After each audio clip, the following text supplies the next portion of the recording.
So when I entered the firm, this was in 1988.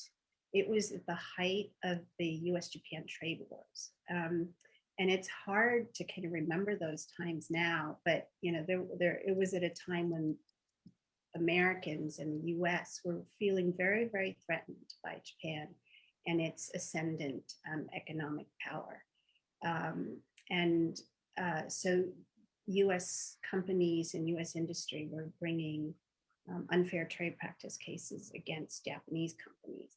So when I entered the firm, I actually, and I having had a background in my master's program in international trade and international economic policy, I entered the trade practice. And so we were representing Japanese companies who were accused of dumping and unfair trade practices by American companies. So I did that work, which is really kind of a litigation and administrative law practice for a while, but also was doing some corporate transactional work. And at the time, the firm had just opened, it was opening a Tokyo office. And so I was interested in going there, and I think they thought if they could get a young attorney who had training in both of these areas, that would be a great thing. So I did both. But I eventually, when the trade war subsided, there weren't as many cases being brought against Japanese companies.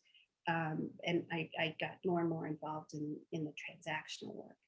And as you suggest, and as I think about it, I think that I never did, join the State Department. I never did become a diplomat, but I do feel that the work that I've done on the transactional side has been very much kind of connecting U.S. and Japanese business and companies. So, I do M&A work. So we're helping Japanese companies come to the United States to do business, and helping U.S. companies go to Japan. Although that work often tends to be done by Japanese firms that we partner with, but nonetheless, and it's just been wonderful. I love my clients, and have developed really great, wonderful relationships over the years. And I think helping them understand and make business decisions in a U.S. business context, and a U.S. legal context.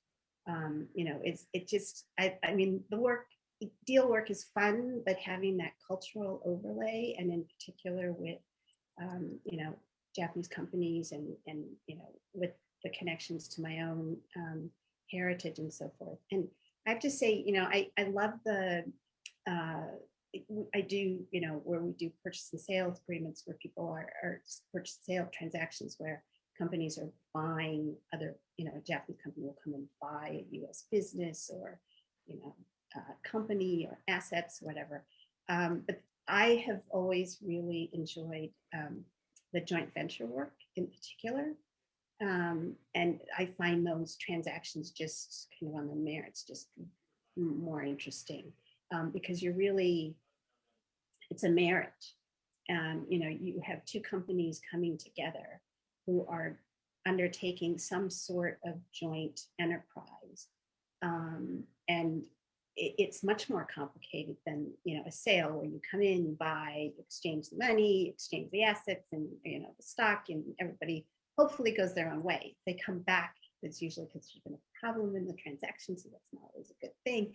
But with joint ventures, you're really coming together for some significant period of time to undertake some joint enterprise. And the issues that arise in terms of, even among, two American companies, in terms of governance, how are you going to govern this entity, but also the merging of corporate cultures, they raise a lot of very fascinating, interesting issues. And when you've got the cultural overlay with a Japanese company and U.S. company, joining forces to do this, it's really fascinating and very interesting.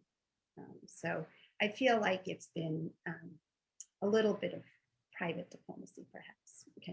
bridging the cultures.